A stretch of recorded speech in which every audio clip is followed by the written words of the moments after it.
Operation सिंदूर को एक as a military operation आप कैसे देखते हैं और as a political fall out आप क्या देखते हैं? सरकार ने कहा, हम लोग के विदेश मंत्री ने कहा कि जो सीज फायर हुआ वो पाकिस्तान की पहल पर हुआ। तो अगर पाकिस्तान के पहल पर सीज फायर हुआ इसका मतलब कि पाकिस्तान दबाव में था। तो अगर पाकिस्तान दबाव में था एक दिन या 2 दिन के सिंदूर ऑपरेशन सिंदूर के बाद, तो भाई आप काहे सीज फायर किए? आपको 2-4 दिन और चलने देना चाहिए था, वो पाकिस्तान को मार के सेना वाले ठंडा कर देते।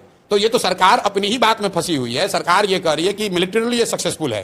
तो जब सक्सेसफुल था, पाकिस्तान घुटने पर आ गया था, आपसे सीज फायर के लिए रिक्वेस्ट कर रहा था, तो आपने सीज फायर किया क्यों? देश की जनता तो यही पूछ रही है कि भाई सीज फायर ये अचानक से क्यों हो गया? ट्रंप जी अपना अलग डफली बजा रहे हैं कि हमने अमेरिका से ही करा दिया। तो भाई ट्रंप की बात को हम क्यों मानेंगे? हम तो अपने देश की बात, सरकार की बात मानेंगे। हमारे देश की सरकार कह रही है कि पाकिस्तान के रिक्वेस्ट पर सीज फायर किया गया।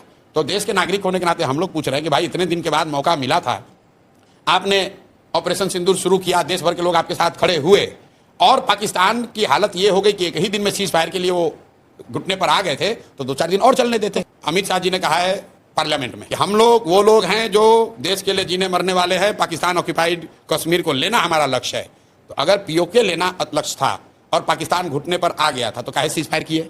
अगर बलूचिस्तान को आज़ादी दिलानी थी, पाकिस्तान घुटने पर था, तो क्यों समझौता किए? मतलब लोग तो ये पूछ रहे हैं कि भाई आपने सायरन बजवाया, प्रैक्टिस करवाया, तो हम लोग तो तैयार थे 2-4-5 दिन के लिए। एक ही दिन में काहे सीज फायर कर दिए? 2-4 दिन और चलने देते, पीओके ले लेते हम लोग, तब आप कर लेते।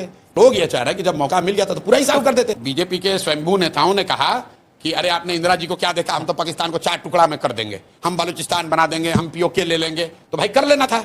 फिर आप कह रहे हैं भाई तो न्यूक्लियर स्टेट है। तो भाई न्यूक्लियर स्टेट एक ऑपरेशन सिंदूर होने के बाद थोड़ी ना बना, वो तो पहले से भी था। वो तो असेसमेंट मोदी जी जैसे विद्वान लोगों ने किया ही होगा पहले से। तो भाई काहे लड़ाई शुरू किए?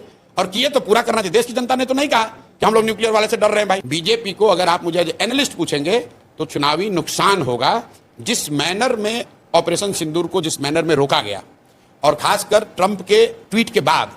मैं अपना अनुभव आपको बता रहा हूं, मुझे किसी ने अमेरिका से भेजा उस समय कि ट्रंप ने ट्वीट किया है कि सीज फायर हो गया। तो मैंने कहा यार फोटोशॉप होगा, ये ऐसा कैसे हो सकता है? ये विश्वास नहीं कर सकते हो आप। स्पीच था उनका। हाँ, नहीं, ट्वीट पहले, सबसे पहले ट्वीट आया था। तो मुझे ऐसा लगा, मुझे खुद लगा कि अरे यार ये तो हो ही नहीं सकता है। तो मतलब देश की जनता को ये लगा कि यार इतना बड़ा जब हम लोग तैयार मेंटली प्रिपेयर हो ही गए थे, तो 1-2 दिन 4 दिन एक उसको लॉजिकल कंक्लूजन तक ले जाना था।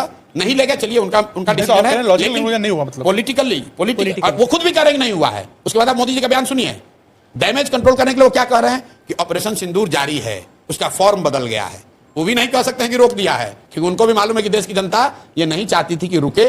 जिस तरीके से सीज फायर हुआ उससे बीजेपी को पॉलिटिकल नुकसान होगा।